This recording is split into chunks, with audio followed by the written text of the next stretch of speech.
Hey everybody, welcome to Did You Hear About This? I'm Bill. I'm Scott. Great to have you here with us today. How are you, buddy? My week's been a week of ups and downs, sir. How about yourself? I've just worked. This week was just all work. Why ups and downs? I'm making safer life decisions, and I'll get into that in a little bit. Downs, basement backed up with sewage. That was fun. That made for a fun Sunday. Oh, that's shitty. Yes, indeed. Ugh. That problem's resolved as far as I'm concerned. Phillies no longer in the playoffs. That was a short-lived thing.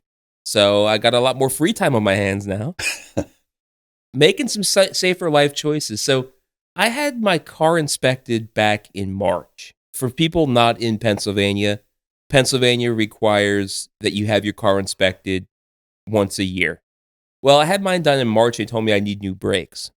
But when they told me I need new brakes, they told me that my brakes were at a 4.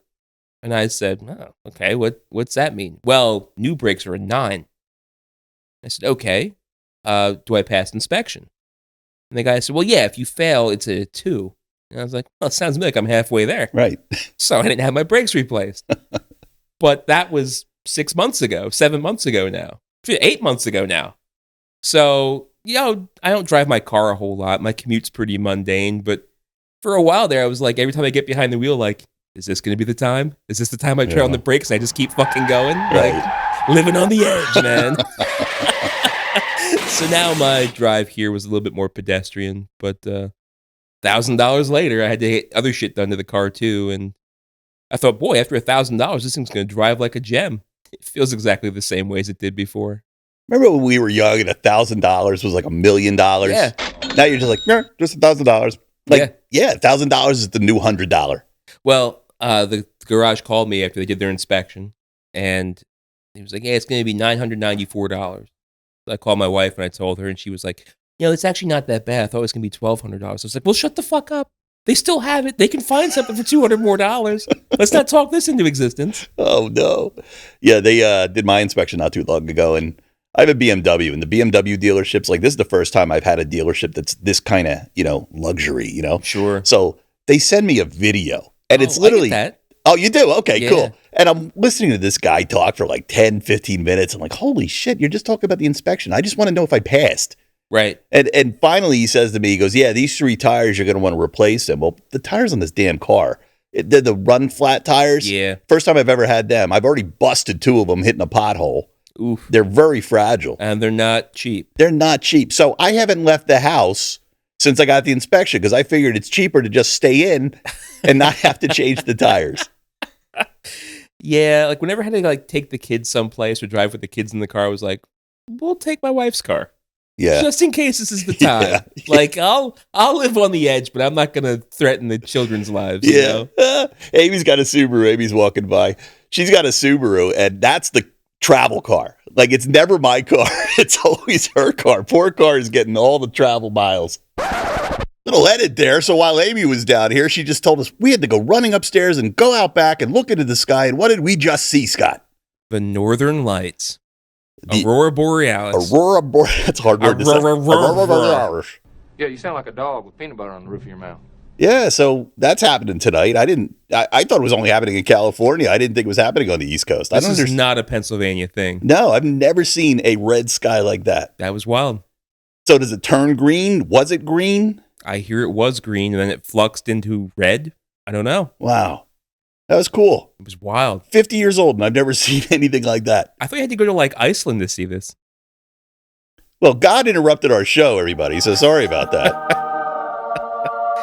The heavens put on a better show than we could. I don't remember what we were talking about. Traveling and cars. Some bullshit. Yeah. Cars are expensive, and... What do you got, mailbag? Mail, motherfucker! Oh, I do have some mailbag. Let's hear it.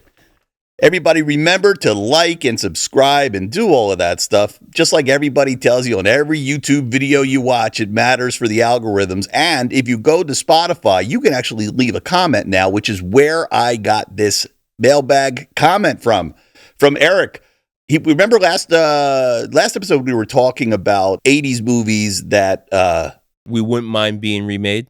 that we wouldn't mind being remade. Yeah, I almost forgot entirely what we talked about last week. So what movies, would we not mind being made? We had a fun conversation about that. So Eric said, I bet some 80s John Hughes movies could be a good reboot. Would love to know what happened to Watts and Keith from Some Kind of Wonderful or Farmer Ted and Carolyn in 16 Candles. And you know what? That's one I didn't think of. There's a lot of character studies. I feel like these recommendations are similar to your guy from Predator. The guy that got stabbed in the chest. You're like, what happened to his family? Like, you just taking like a complete side character and going off on like a side tangent. Yeah, but John Hughes was great at making characters. Great character builder, yeah. So I'd love to know what happened to some of these characters. My problem, I think, with rebooting a lot of these movies like Ghostbusters is it's not so much about what's going on with the characters, it's the premise. The premise can't get stretched that far. Yeah. We don't learn much about Venkman. We don't know anything about the guy. It's never really been about the personality of Venkman. I don't know what this is about lately because they didn't even fight ghosts. What did they fight? They busted 2 ghosts. Like, why was there like a boss ghost? You know what I mean? That was dumb. Yeah. Yeah. So there's premise, but then there's characters. Could we get some more 80s characters to see where they are? We really didn't talk that much about characters. Yeah. We only talked about premises. Yeah, you're right. Yeah, John Hughes was great at writing dialogue and developing out characters. I would not have the brass balls to step in and try and write a John Hughes type movie in a John Hughes universe. Right now, yeah. That would be a tough ask, man. Yeah, maybe I'd check it out from that challenge too. Hey, Bill, we're hiring you to do Breakfast Club 2. Yeah. Head for Z Hills. Get out of there. I ain't doing it. That's almost, I feel the same way with the people that are being tasked with writing the next Marvel show or writing the next Star Wars show. Like, it's up to you. You got to write the ship. I don't know. It's been sinking for quite a while. I only have one bucket. I can't bail us out that much, See, I'm not so afraid of that because I know those universes inside it's now. True. You probably know it better than the people that fucked it up already. Right. That's true. My standard argument. Why do you keep hiring people that are not real fans of this stuff to write this stuff? Yeah. But John Hughes, I know John Hughes movies inside and out too, but would I want to step up and start clicking away on the keyboard or the typewriter? Probably not. I'd like to know what happened to Long Duk Dong. No more Yankee, my cranky? Did I get his name right? Yeah. Wow. I can't get any names right. I get Long Duk Dong right. Oh, no more Yankee, my wanky. The donga need food. You had another mailbag from Brother Cockroach. Oh, God. What did he say? He would like to bring back Captain Planet. Boo! You stink! All right. Dan is younger than us. He might be closer to your age. You're a couple years younger than me. I hated Captain Planet. It was like annoying. When I would see Captain Planet on TV, I was like, oh, geez, they're trying to teach me something. I would turn it off immediately. I wrote back to him, Captain Planet in the present day and age would just be shrugged off as woke global warming propaganda. Yeah. Yeah. There would be so much YouTube content about it. It would be the most divisive thing ever. And nobody would watch it. Nobody would watch it. They would just talk about it. Exactly. Captain Planet. What's wrong with him? Why would anyone want Captain Planet back? I don't know. That was a suggestion. I forgot he sent that through. I did see it. The first thing I thought he meant was that Captain. What was the other thing? Was there Captain Neo or something? Captain EO. That was Captain Michael Jackson. EO was Michael Jackson. Do you know what I'm talking about? There was a game. Remember, you could shoot the TV? Yes.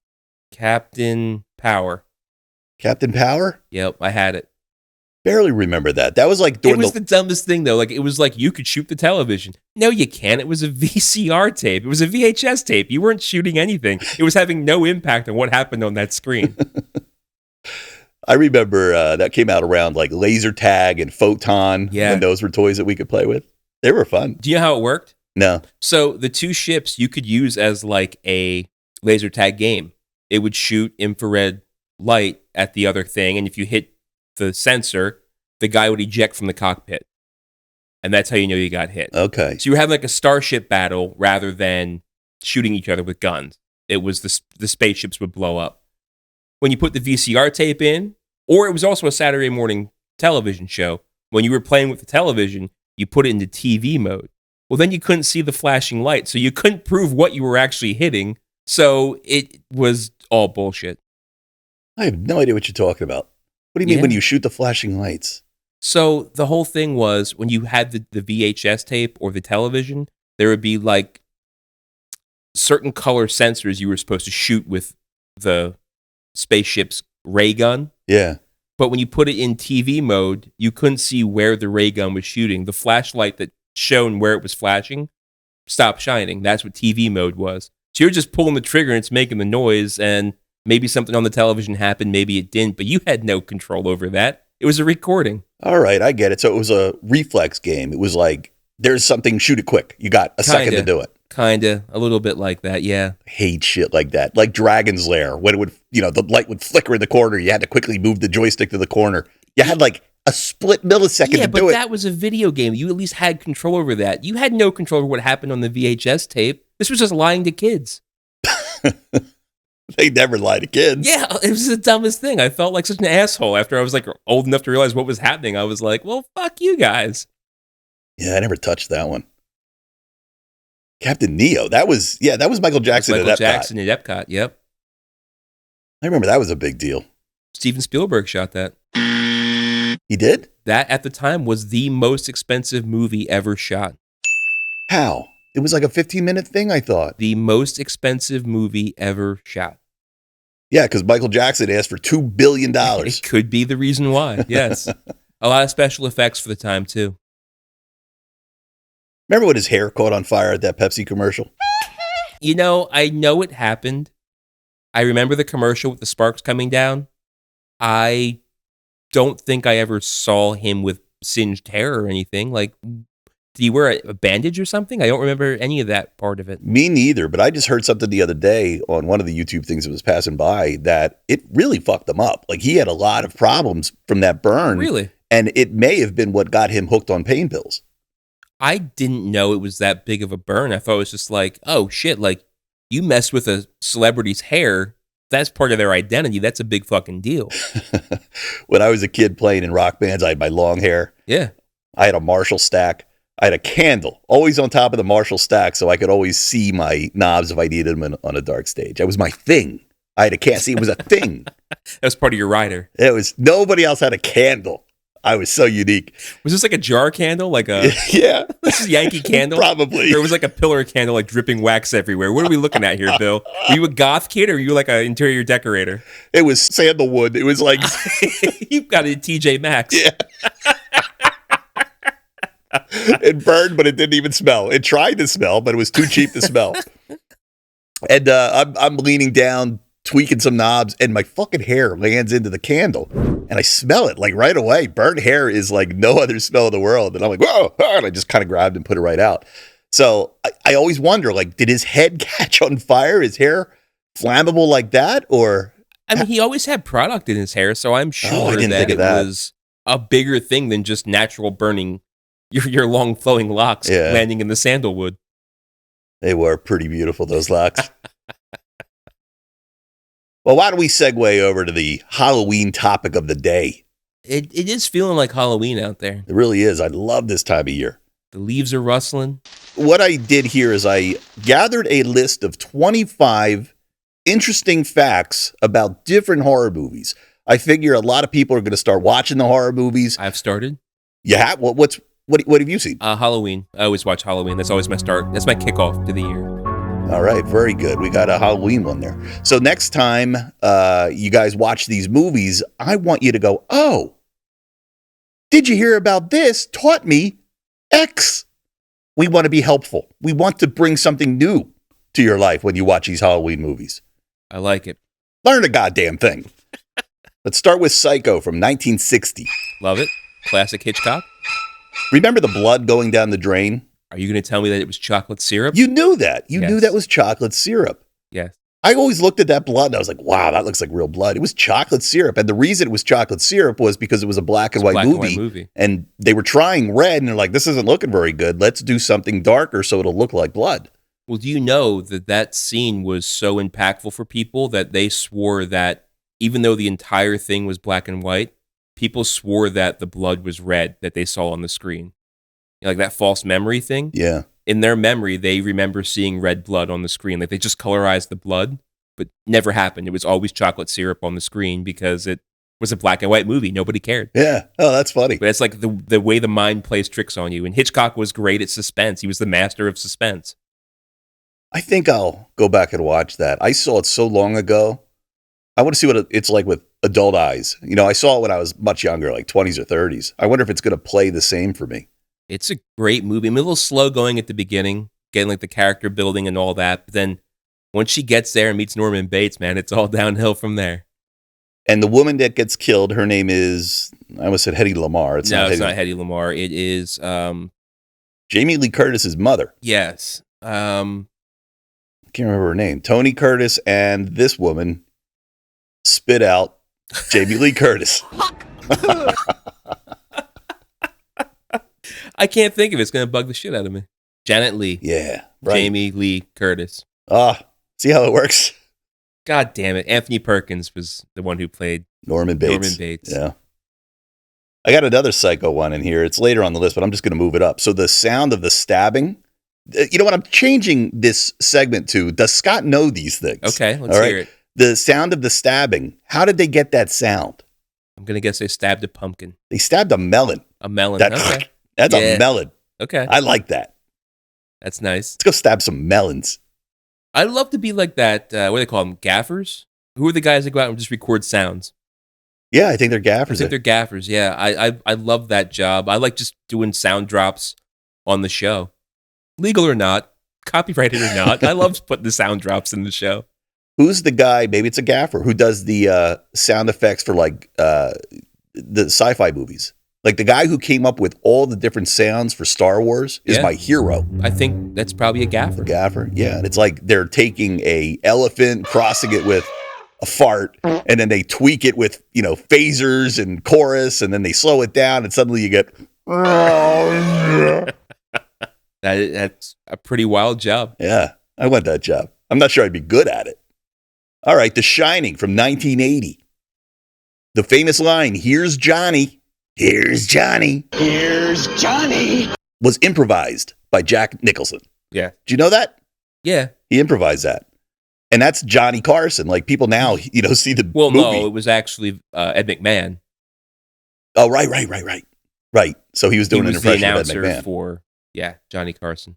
The only thing that surprises me about that is that was a Stanley Kubrick movie. Kubrick was very strict about following script and everything. The fact that you could ad-lib anything on a Kubrick set, that blows my mind.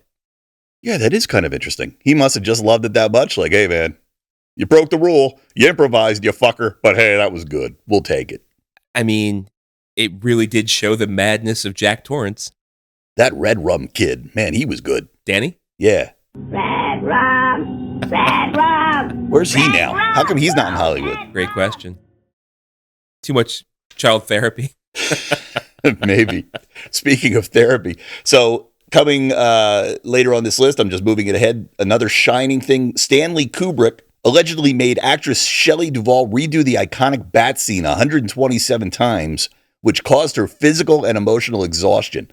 And she was awesome in that scene and looked physically and emotionally exhausted. Yeah. So I believe this. R.I.P. 127 times. Imagine like the 80th time. Do it again. Oh my God, dude. 127 they got to. This was one of her complaints or one of her stories about the emotional turmoil that she was put through by Stanley Kubrick while filming this. He was very methodical in all of his stuff. Clockwork Orange, this. Yeah. I'm guessing Eyes Wide Shut, but who the fuck knows what that was about? Yeah, I never saw that one. That's a weird one. I think about it. It's like 127 times. Then I go, yeah, but you also probably got $5 million to just play, pretend. It's Probably true. isn't that bad. But she did look exhausted. Like that did look like acting. That looked like somebody who was really in some peril. A Nightmare on Elm Street, 1984. Wes Craven got the idea for Freddy Krueger from a newspaper story about people dying in their sleep from mysterious nightmares. Really? Yeah. That's funny. How could people die in their sleep from nightmares in real life? Like, what do you think that story was about? There may have been weak hearts there to begin with and being scared. Dude, I passed out at work from laughing too hard. I can imagine that you could die in your sleep from not breathing right or heart attack or who knows. But I guess my question is, if you die in your sleep, how can you tell people it was from a nightmare? Fair. Oh, I'm calling this bullshit. Unless these people knew of existing reoccurring nightmares. Wake up and go, I barely got out of that one alive. Do you ever have reoccurring dreams? All the time. I'm a vivid dreamer. I've had 2 reoccurring dreams in my life, and they were always when I was a kid. One, I would run and jump off the top of this very famous building here in town. And it got to the point where in the dream, I'd be like, I jump off. And the first couple times I had it, it was like, oh my God, I'm falling. And you have like that falling in your dream feeling. By about the 20th time I had it, I'd jump off the building and be like, oh, we're doing this again? Really? You stupid idiot. Have you ever had a dream where you're actually flying like Superman? I was always falling from this tall building I jumped off of, but never actually flying. Every once in a while, I can pull this off in a dream, and I don't do the lucid dream or the what's that technique where you kind of like a guided dream kind of thing. Yeah, you get awareness in your dream. There's a way to do that. I forget the word for it, but every once in a while, I can pull that off, and I can go, "Oh, I'm in a dream, so I could fly." It's like Dream Warriors, Nightmare on Elm Street 3. Oh yeah. And every once in a while, I get this dream, and I can actually lift off the ground and kind of fly around people. Wow. Now, my other reoccurring dream, I am scuba diving at night, but not like looking at tropical fish. I feel like I'm scuba diving in a quarry. And then I start swimming really, really fast and really, really panicked, and I don't know why, but there's clearly something chasing me, and then I wake up. Yeah. Have you ever had like Freddy Krueger or? No, nothing like that. Nothing in a horror movie setting. No. Oh, I've had that. Really? Oh, yeah. I could tell you what it feels like if there was a way to describe it, what it feels like to get stabbed, to get like arms cut off in these dreams. That shit's happened to me. Wow, I've never had that. That's I've wild. had zombie fights in dreams where I'm cutting people's heads off. Like, I know what it feels like to do that. But you've lived to tell the tale. Yeah, I didn't die. So this Like these might wimps. be a bullshit story. Maybe that was just a hypothesis in the story that he read, and he was like, oh, there's my next character. Yeah, I like it. All right, this one I know you know. Halloween 1978, Michael Myers' mask is a repainted Captain Kirk mask from Star Trek. Yeah. I assume everybody knows that, but I'm sure there's somebody listening right now and went, oh, I never knew that. If you look at Michael Myers' mask and you kind of squint and you think of Shatner, you can see it. They enlarged the eye holes, and they ripped off the sideburns. And they mussied up the hair. And painted it white. Painted it white. Do you remember the other Halloween thing I told you from last year? Yes. Tell me again. It's got something to do with the car. In the beginning of the movie, when Donald Pleasance, who plays Dr. Loomis, is driving up to the sanitarium where Michael Myers is at, and it's raining. He's driving up with a nurse, and they get there, and all the inmates are out of the asylum. And he gets out of the car and goes over to the gate to try and get in, and Michael Myers runs up on top of the car where the nurse is still inside, and he smashes the window with his hand. In his hand, you can see they taped a wrench to his hand so he could smash the window. Yeah. And it's clear as day. You can't miss it. Well, back then, they didn't think there'd be the internet or videotapes where you could go back and look at it. Yeah, everything was like tracking. You couldn't see the wrench back in the day on the VHS. Right. I remember reading that John Carpenter in college went to some, mental health hospital type of thing and saw a kid who was like 12 years old. He's looking at this kid. He's like, that guy's got some fucking darkness in him. Completely catatonic. Yeah, and that's what inspired Michael Myers. That's wild. The Texas Chainsaw Massacre, 1974. The skeleton in the final scene was a real human skeleton bought from India, as it was cheaper than a plastic one. Also, the Poltergeist pool scene, all those skeletons were evidently real as well. I heard this. Cheaper to get real skeletons than plastic skeletons. What's the cost of fucking plastic in these days? Where are you finding the reals? I mean, India? Is there a skeleton or us in India? I have no idea. Is it legal to just buy a human skeleton? I don't think so. They probably bought it under the guise of like human cadaver, like scientific purposes. Where do you even do that? There were rumors that back when they opened up Pirates of the Caribbean in Disneyland, that those were real skeletons in the ride. Nah. Yeah, that was the rumor. Now I hear it's not true, or they've been replaced. But originally in 1971, when they opened it, that was the real story. You know, when you get a new driver's license and you get to say, I can be, I'll be an organ donor. I want to be That's where they came from? Yeah, maybe. I want to be a skeleton donor for movies. I wish that were an option. I like this one. Carrie is a great one. Carrie's a great movie. Sissy Spacek, who played Carrie, slept in her blood-soaked prom dress for 3 days to stay in character. That's weird. Isn't that weird? That's some serious. It wasn't like goat's blood or pig's blood. I don't know what it I was. think they used like real blood. Really? Yeah. Ugh. Ugh. Stinky. 3 days? She didn't need to do that. It's just a movie. Yeah, I mean, it was a pivotal role of the movie, but Christ, you can't do anything else to get into character? It's called acting. It's just acting. I mean, at some point, you're just a psychopath. Yeah. You don't really have to sleep in blood-soaked stuff to know what it feels like. You just pretend you know what it feels like. Fact. Weird. All right, Scream, 1996. The original title of Scream was Scary Movie. I like that. I like that too. And they're like, let's do Scream. So And now then the spoof was Scary Movie. yeah. Isn't that cool? Wow. How corny would it be, though, to have a scary movie called Scary Movie? That really was like a brand new renaissance of horror movies. Yeah, for sure. Because right before that, it was all these dumb sequels, a million Chuckies, a million Friday 13th, a million Michael Myers. And then it was like, we're getting bored of these. And then Scream comes out, and it's smart. Critters 2. Critters 3. Oh, my God. Leonardo DiCaprio was in the first Critters. Oh, that's right. I like that stuff too. Like when you go back and watch a movie and you're like, holy shit, it's Jennifer Aniston in Leprechaun. Fuck me, it's a leprechaun. Oh, man. I love Warwick Davis. Is he still alive? Yeah, he's still Yeah, alive. he's still kicking. Do you like The Thing? Were you a fan of that from 1982? The remake? Yes. Remember the dog in the opening? Yes. The dog in the opening sequence was half wolf, half Alaskan Malamute, Malamute, yeah. and was specifically trained to behave unnervingly like an alien creature. Imagine being the person trained the dog to act like an alien. That's weird. That's a tough job. Yeah, an Alaskan Malamute's like a husky. That's what they use in the dog sled races. Oh, okay. Yeah. I remember that. The Thing is a tough watch for me. It's slow, and then the gore is just like really Yeah. just over the top. I think I'm more annoyed by how slow it is than I was ever upset by the gore. The gore was always like, whoa, nothing's ever been this hardcore. But I was just always like, man, are we going anywhere with this movie? Moving. It is a little slow. That was another Carpenter. The name The Thing, and I know it was a remake of a 1960s movie.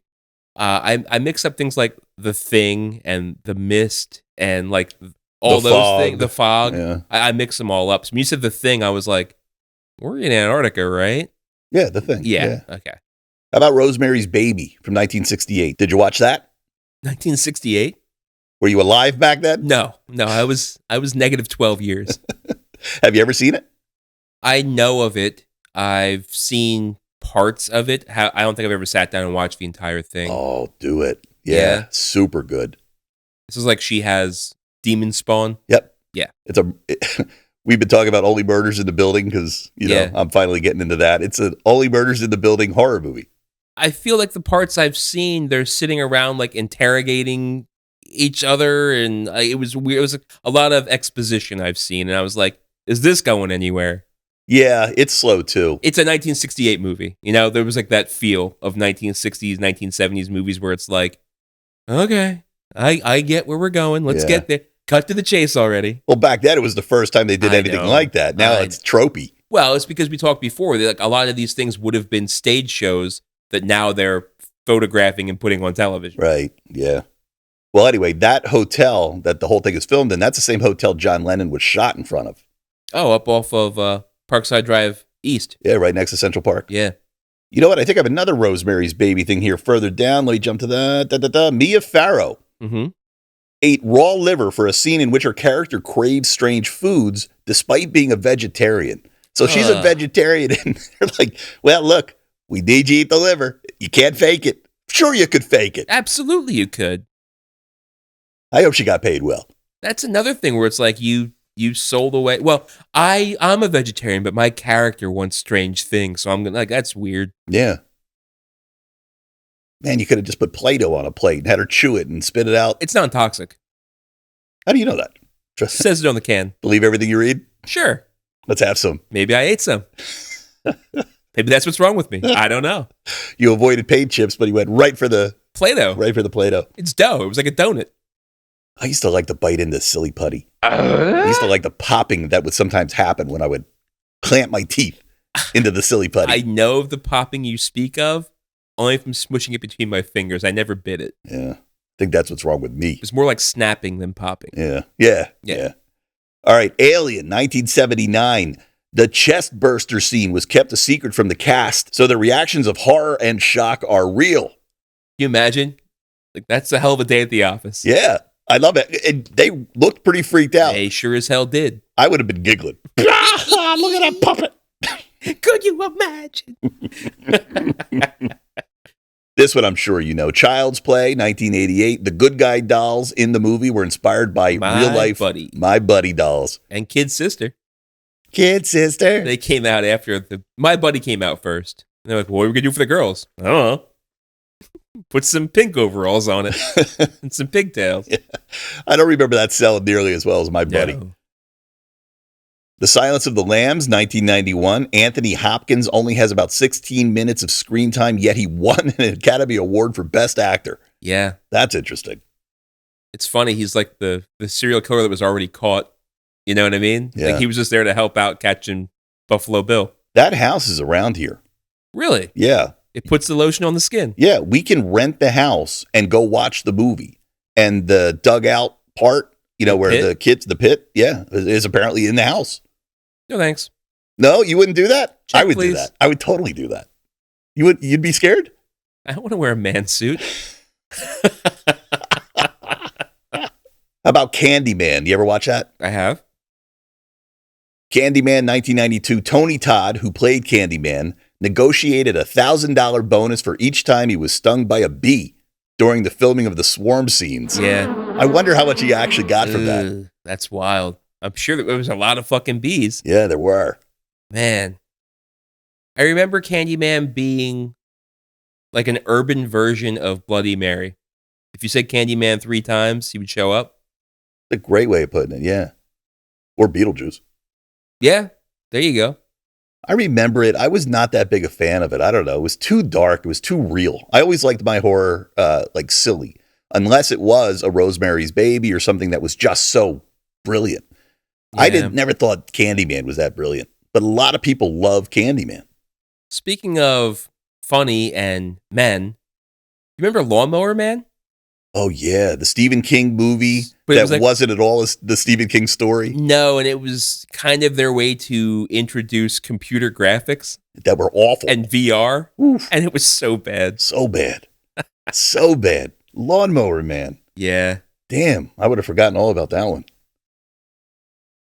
Dracula, 1931. Oh, Bela Lugosi only wore the famous Dracula cape once after the movie for his own burial. he was buried in that, huh? That's what it says here. He didn't get a say. I was going to say, you think that was in his living will? I don't know. Talk about being typecast. Yeah, sure was. Think he did anything other than monster movies? Nothing you got credit for or is remembered for. Here's what I've never seen.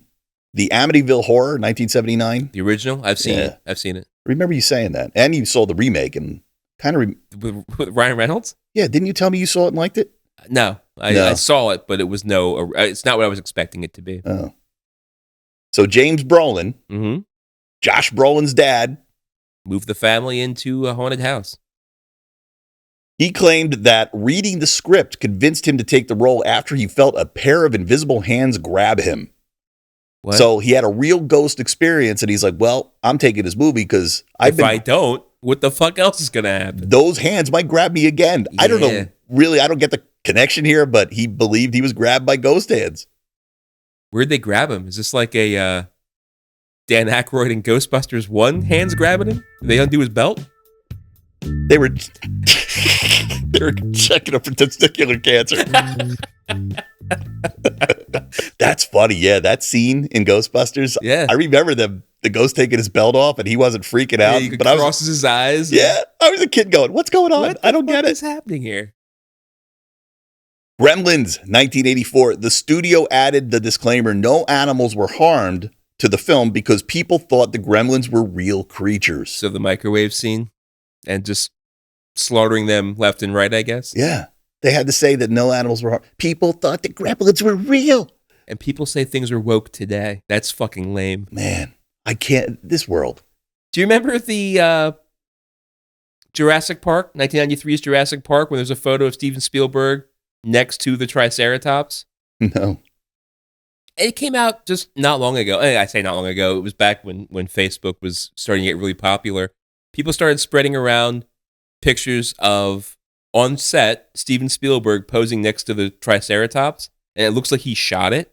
And people were like, oh, it's horrible that people are shooting endangered animals. And it's like, are you kidding me?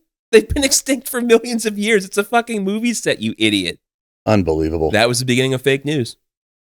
That was the beginning of stupid people. Well, it was the beginning of stupid people making themselves publicly aware of being stupid, yes. I just can't believe somebody thought gremlins were real. That's insane. Right. Final Destination. I hated all of them. Hated them. I've only seen the first one. I didn't was like at a any restaurant one time, not far from where you were at right now, and they had it on the television in the dining room, and I've never gone back to that restaurant. In fact, I think they went out of business, and this may have been why. Yeah, because of you? Because you wouldn't go back? Because they're showing stupid shit while you're trying to eat a hamburger. Yeah. I the first one, I didn't like any of them because I didn't like the first one. Yeah. The premise is dumb. Actually, the premise isn't that dumb. The movie was just dark and dumb. Yeah, I don't know. I just remember somebody getting cut in half with a sheet of glass, and then, like, the graphics of it being very disgusting in a dining room at a restaurant. Yes. See, this is when horror started to take a turn for me because it wasn't silly horror anymore. It was like, that's what it would really look like, you know? When that plane took off and blew up in the sky, like, that's too real and too fucking scary. How about the fucking lumber truck when the log came off and came smashing back through the car? Everybody thinks about that when they're behind a lumber truck now. I drive behind a lot of lumber trucks going up to northern Pennsylvania. It's an unsettling thing to think about, yes. Yeah, I'm not into that. Fuck that. Too real. Too real. No escapism. Well, I'm kind of a hypocrite because Jaws is awfully realistic and I still like Jaws. Man, I saw a video the other day of a lot of people pulling a great white, a dead great white that washed up on the shore, like chaining it and trying to get it off the beach. And it was fucking huge. And as they were rolling it over, like, you know, it's a body, it's a dead thing, and its mouth would move because, you know, it would just roll and the mouth would open and close. And I was like, I'm waiting for this thing to snap back to life. Yeah, I was going to say, it's faking it. I don't trust it at all. So gross. Too real. Well, I'm not going deep sea diving either. You know what I mean? I would love to if it weren't for fucking sharks. Well, so there you go. Jaws did impact you. Yeah. So yeah, I don't need no Final Destination to add to that fucking What's trauma. your fun fact? I'm sorry. I didn't mean to shit all over it. Oh, right. The fun fact. Yes. The whole reason we're here. Yeah. The idea for the movie came from an unproduced script for the X-Files. I could see it being like a good Twilight Zone. X-Files was kind of that. Yeah. Not as good, though. I didn't watch X-Files. Were you into it? No, not my thing. Yeah, me neither. Night of the Living Dead, 1968. What's the movie about? I'd say zombies, but is that what they called them? You got it. The word zombie is never used in the movie, even though it's credited with popularizing the modern zombie genre. They call them the undead. Yeah, they just called them the undead. Where'd the word zombie come from? I want to say Haitian voodoo religion. I know there's a couple horror people from like Italy. Like, yes. Who was that? I never got into the Italian stuff. Diagento, some word I can't even pronounce. I know what you're talking about. He put out a movie called Zombie, and I guess that's what popularized the term. Maybe, I'm guessing. I know there's a tiki drink called the Zombie. I've had a few of them. It's supposed to make you walk around like you're undead. Ooh, good time. That was much earlier than 1968, so the term was out there before Night of the Living Dead. Oh, look, another Texas Chainsaw Massacre one. The film's dinner scene at the end was shot in one take because the rotting food on set smelled so bad that the actors couldn't bear to shoot it again. Ugh. And when you watch that scene, you can smell it. That's nasty, man. Yeah. They could have just, why not fake shit? Why'd they have to use real rotting food? Right. Weird. Low budget. And those cameras back then, they weren't HD cameras. I mean, no. Just mash up some mashed potatoes and put ketchup all over them and say, here, it's a fucking bloody, you know, whatever. Just thinking about that scene makes me sick. Yeah. Halloween 3. Have you ever seen that?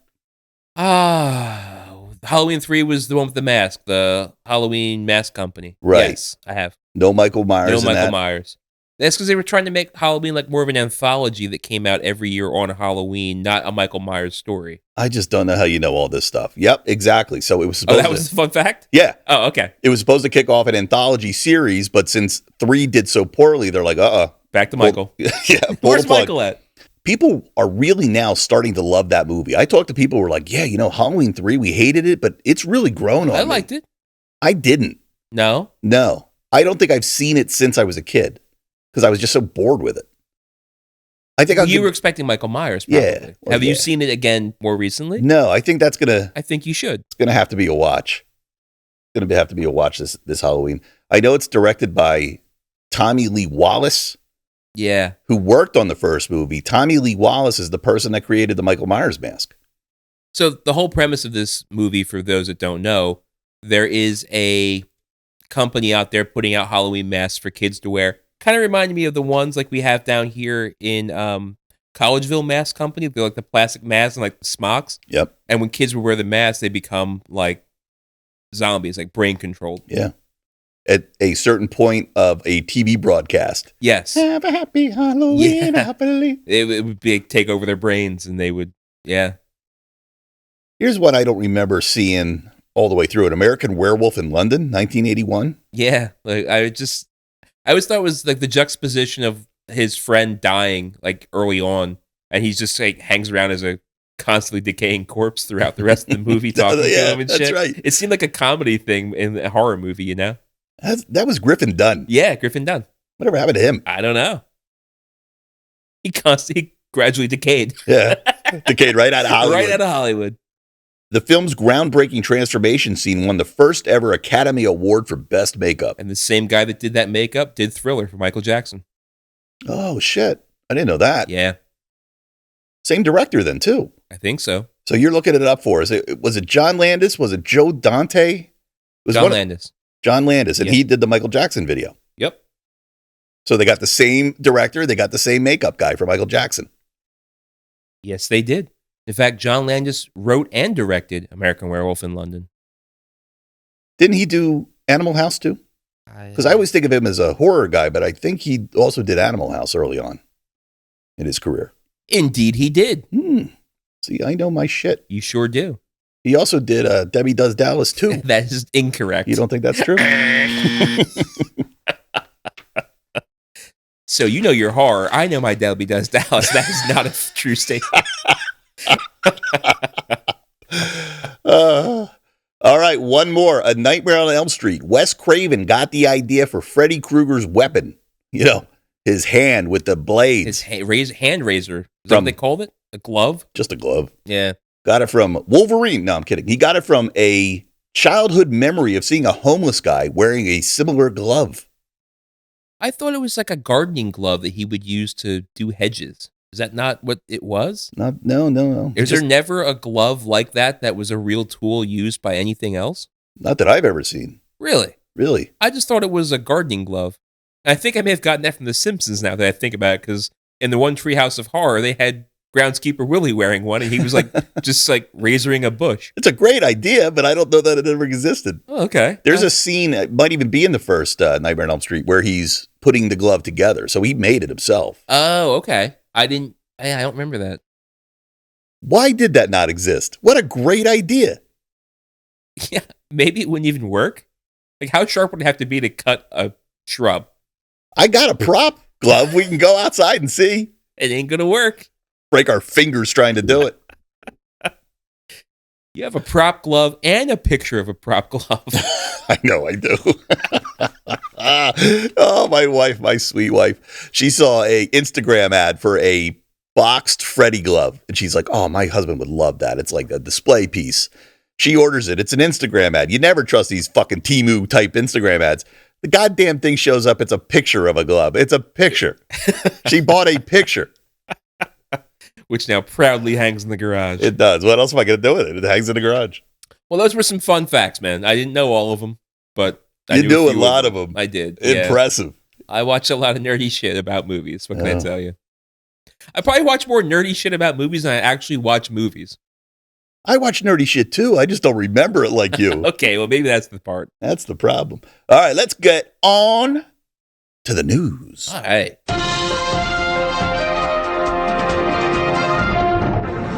All right, this first story, you sent it in, so I'm going to let you talk about it. I just wrote, Good Times Dad Story. What am I talking about here? Oh, John Amos passed away. John Amos was in Good Times. Yeah. He was the father. Yeah, he was in Coming to He America. was in Coming to America. He played Theo McDowell. Amazing. Amazing you remember these names. He was the adult Kunta Kinte in the TV miniseries The Roots. Okay. Or Roots, I'm sorry. Not The Roots. They're a band from Philadelphia.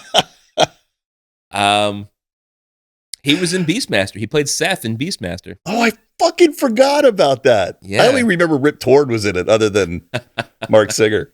Well, he passed away. Now, the crazy thing, this was announced on October 4th that John Amos passed away. He actually passed away in August, I think 45 days prior. And the daughter only found out about the passing of her father with the rest of us in October through the media. Wow. And apparently there's some family feuding going on between his daughter and his son. Now, his son was living with John at the time, and the daughter is maybe throwing some accusations out there that there was some foul play and it wasn't natural causes that killed John Amos. And he was cremated, so there's really no way of going back and doing an autopsy, but there's some crazy family feuding going on over this death. It's like in football when you commit a penalty, you try to quickly get back to the snap the ball to the next play so they can't challenge it. Yeah, a little bit like that. Cremate him fast so nobody can get the he real was cremated story. 9 days after his death, they said. So it's not like it was, it was over a week. What do you think the fight was about? I don't know. Probably money. It's always about money. Think he had money? I'm sure he had money. How much money do you think you make from a couple big movies in the 80s? Like, I guess if you invest it well, you have money. You have money. Yeah, okay. I think about this the same way I think about the Casey Kasem story, because they had the same thing. Yeah, I thought about that. And I watched a video on what went on there, and to me, it looks like a fight over his wealth. I think James Brown had the same thing. Really? Yeah. Wasn't Casey Kasem the thing where they weren't going to bury him until they had it all figured out? So he was not buried until maybe years after he passed away. Well, that weird wife of his who was on Cheers, remember? Yeah. She played the tall blonde, and she was the wife of Carla's husband, Tortelli. Yeah. Yeah. So she was, this tall, beautiful blonde, but she was nutty. And the family hated her, and she hated the family. So when Casey Kasem started to get to the point where he was getting senile, they were all kind of like pulling him, in each direction, like, stay with me, be part of my family, not her family. And she was doing the same thing, be part of my family, not their family. So when he died, it was a big, grab the body and run. She ran to another country. And the kids are like, that's right. Yeah. And they buried it Netherlands or something. And they buried, and she goes, well, it was his dream to always be buried here. And the kids go, he never gave a fuck about the Netherlands. What are you talking about? But it's like a horror movie waiting to happen right there. That thing writes itself. Yeah, but it's so sad. It's like none of you really care about the guy. You care about his money. Yeah, that's a shame. It's like a Knives Out type of real, life thing. That was a good movie. That was a good movie. But R.I.P. John Amos. He was in a lot of things I forgot about. But, when you saw him, you knew him. For sure. He was an iconic face in Hollywood. For sure. All right, this next story. We're big fans of Always Sunny in Philadelphia. Huge fan. Are you a fan of Abbott Elementary? Never seen an episode. Me neither, but I've heard about it. I've heard I know it takes place in Philly. Yep, and it's supposedly a good, funny show. I hear good things about it, just never watched it. Wouldn't it be great if they crossed over? I hear it's happening. I hear it's happening, so it is happening. I don't hear it. I know it. It's a fact. Yes, they've just released that there's going to be an Always Sunny in Philadelphia and Abbott Elementary crossover. We know this because the two or three people from the show have posed together. They're kind of teasing, hey, this is happening. Yeah. And we all realize at this point, all right, well, they're posing together because they're on set together. Right. Yeah. Right. So I don't know. That's a great move. I mean, it's a great marketing move. Get people who don't know one show to watch it. I love crossovers like this. Are they the same flavor show? I don't know. Always Sunny does some pretty despicable things. from what I know of Abbott Elementary, it is a sitcom on Fox, but it's in an elementary school. It's about teachers in elementary school. How far can they push that? From the commercials that I've seen of Abbott Elementary, it's a wacky type of show. Okay. But you're right. There's different flavors They're of drunken wacky. sociopaths, man. Like, that's not going to play well in an elementary school setting. It's like when I say, how the hell is Deadpool going to hang out with Thor? Like, they're just two totally different types of funny. Yeah. But I want to see this. I want to see how they pull this off. There's a great episode of Always Sunny where Mac and Charlie go to a school to try and defend it against school shooters. And Mac brings a samurai sword because he's going to, like, chop them down. Oh, my God. And Charlie brings a gun. They're like, you can't have that in a school. So it'd be funny if they played off of that episode and, like, they're the first line of defense against school shooters in a public school system. Oh, that show is so fucking funny. Oh, the best episode is Flip, Philadelphia, Flip.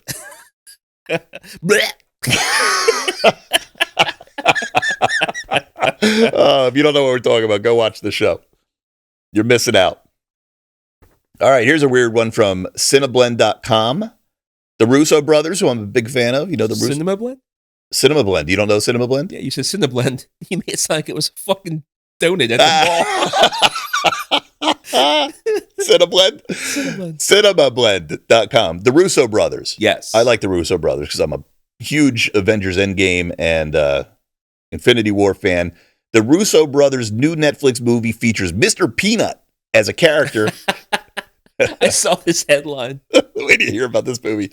And they recalled convincing ad execs to let them use him. Yeah. All right, so let me read this to you. The Russo brothers are on their way back to the Marvel Cinematic Universe to direct the next two Avengers movies.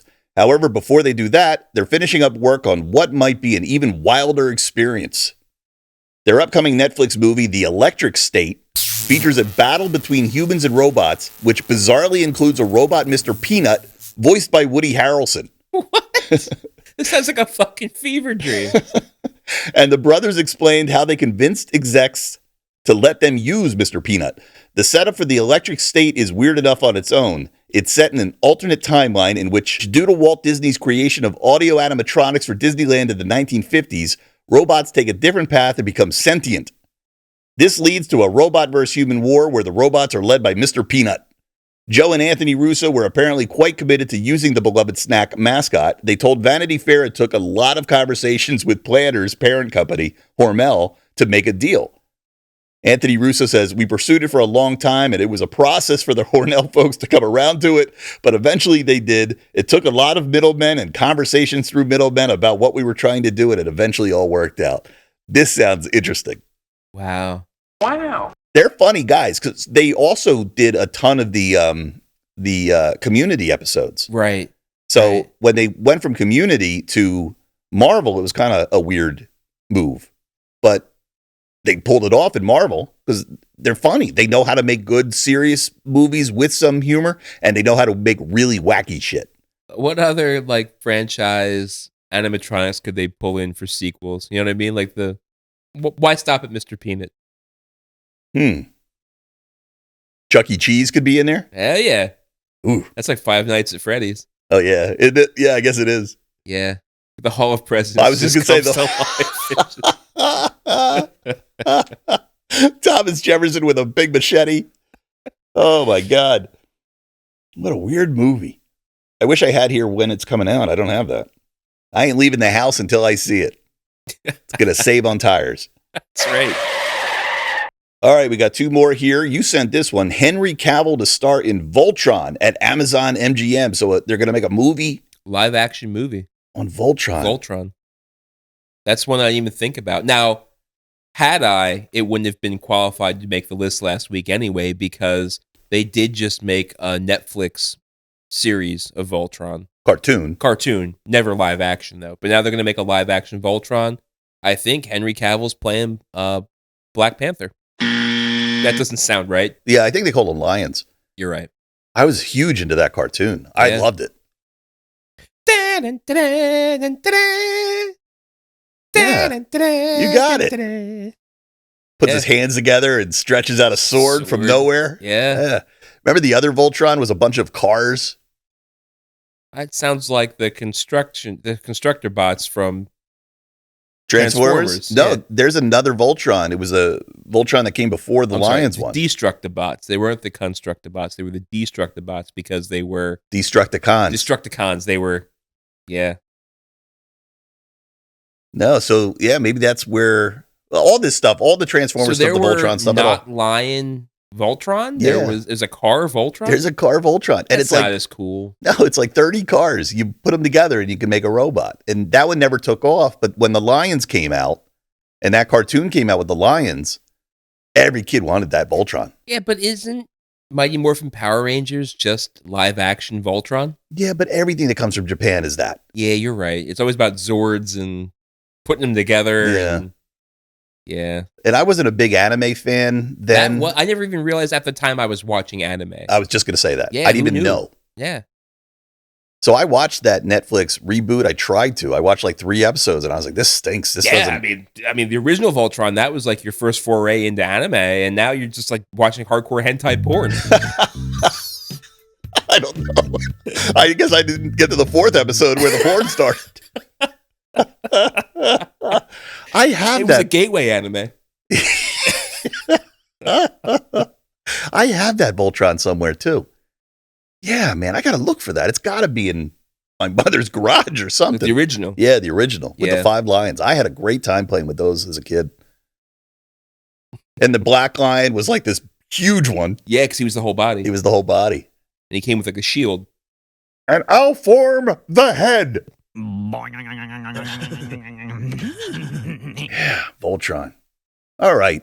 You know what? I'm putting this on the approved list. I'm okay with it. I'm okay with it too. I want to see if they could do this right now. There's more they could do with that. I want him to fight Godzilla. That'd be great. Yeah, Voltron versus Godzilla. It's a crossover waiting to happen.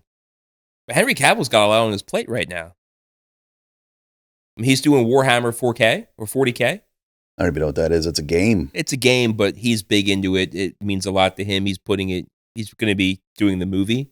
He's doing this. He has like 3 other things coming out too. This guy got to be stretched thin. Well, it's his time to shine. The sad thing is you sort of get a moment in Hollywood and it's your moment to make or break yourself, right? He got the Superman gig. Yeah, I thought when that went away, we saw the end of him. Well, now he knows he gets a second chance and he's got to work just as hard as he did in the earlier days of his career to get famous. So yeah, he's got to stretch himself thin. And Cavalry didn't happen because here comes Hugh Jackman reprising his role. Do we know that Hugh Jackman's going to keep on playing Wolverine? We don't, no. Yeah, I don't think that was declared yet. No. So I'll check this out. Would it be funny if it was just him as like the mocap for the actual Voltron robot? Yeah, he's never even a face actor. That'd be great.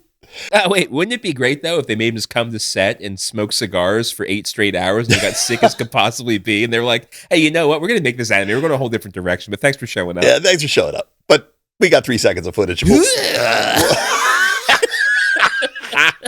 I love that thought.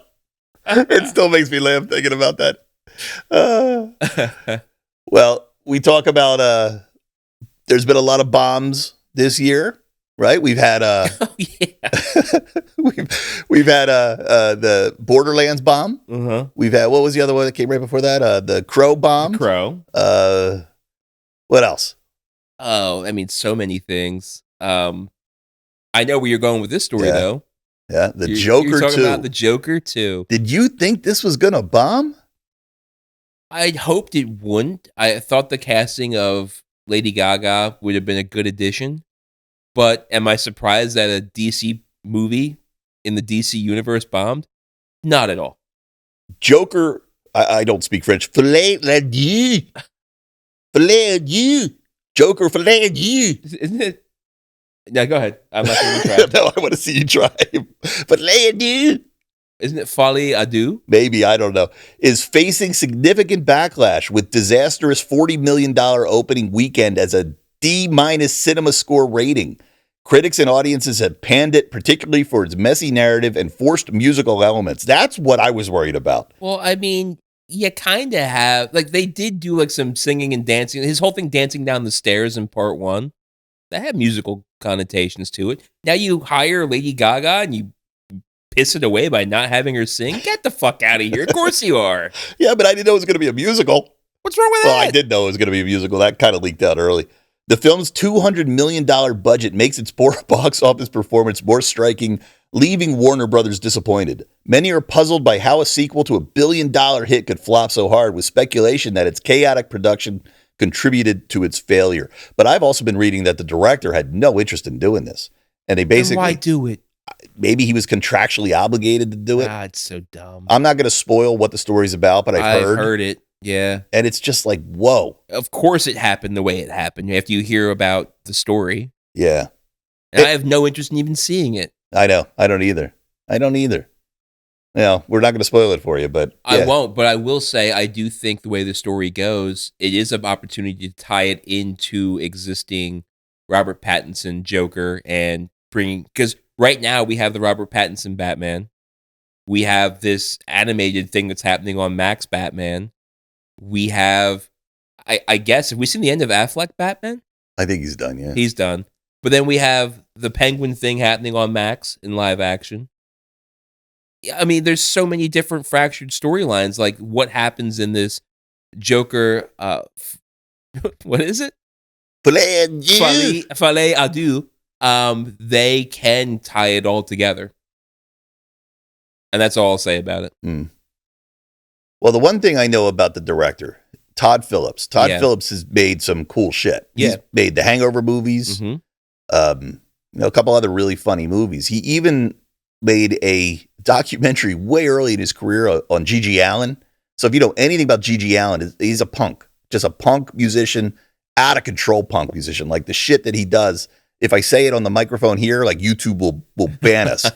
So I know the guy's kind of a punk. So I'm starting to have the thought that he directed this movie as a big FU. As a big FU. To who? I don't know. Speaking of big FUs and musicals, do you know that Green Day was contractually obligated to come out with another album? So they came out with American Idiot and made it a musical to kind of give a big FU to the music studio. And the thing went on to become like fucking double platinum. No, I didn't know that. Yeah, the whole thing was just made as a big screw. Oh, you want us to make an album or you're going to make us make an album? Here you go. Yeah. So then people loved it. Yeah. So maybe this guy had obviously the big opposite reaction, but that is a counterculture type move. I think I also read something like DC's pissed off at him because they were expecting like the big DC logo to come up and he didn't even put the DC logo in the beginning. Shit. I don't know if that's true, but I read that. Wow. So that's what also makes me think that this is a big FU. I mean, I can't imagine they wouldn't have had final say. Like all that shit they pop up before a movie? The director's not directing that up there. I thought that was just like movie studio bullshit. Yeah, I don't know. Yeah, that might you need tighter quality control over there at DC Studios. Well, I might need better quality control on the articles I pull off the internet. There might be some truth to that. Well, that's it. That was the last story. All right, that's another one. Well, I think we lived up to our new tagline. Stupid, yet strangely satisfying. Strangely satisfying. And you came back to listen again, so I thank you for that. Thank you for telling friends. We'll keep growing this thing. Talk to you next week.